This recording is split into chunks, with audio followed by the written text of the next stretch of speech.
നമുക്ക് ഈ ഒരു ഡേയ്സി ഫ്ലവേഴ്സ് ഉണ്ടാക്കി വെക്കാമല്ലോ. വളരെ സിമ്പിളാണ് കേട്ടോ. അപ്പോൾ നമ്മളെ വീടോ റൂമോ ഒക്കെ ഡെക്കോർ ചെയ്ത് വെക്കാനും പറ്റിയൊരു ഐറ്റം തന്നെയാണ്. അപ്പോൾ ഒരു വൈറ്റ് പേപ്പർ എടുക്കുക, അതിന് 4 ആക്കി മടക്കുക കേട്ടോ.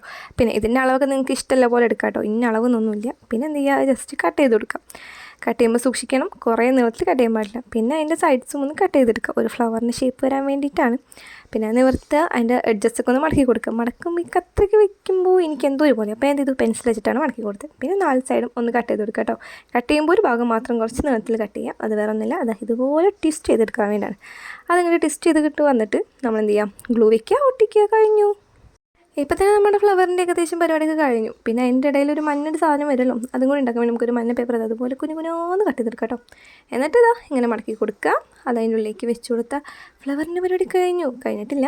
നമുക്കൊരു തണ്ടും കൂടി വേണമല്ലോ. അപ്പോൾ അതിന് വേണ്ടിയിട്ട് ഞാൻ ചെയ്തു, ഒരു ഗ്രീൻ പേപ്പർ എടുത്തിട്ട് അതും മടക്കി അതിലൊട്ടിച്ച് കൊടുക്കുന്നുണ്ട്. സാധനം സെറ്റ്. അപ്പോൾ എനിക്കിഷ്ടപ്പെട്ടു. ഞാൻ പിന്നെ 1 2 3 ഉണ്ടാക്കിയിട്ടുണ്ട്. നിങ്ങൾക്ക് ഇഷ്ടമെങ്കിൽ സബ്സ്ക്രൈബ് ബട്ടൺ ഒന്ന് അമർത്തിക്കോളി. വേറെ പണിയൊന്നുമില്ലല്ലോ, ഇതൊക്കെ കാണാമല്ലോ.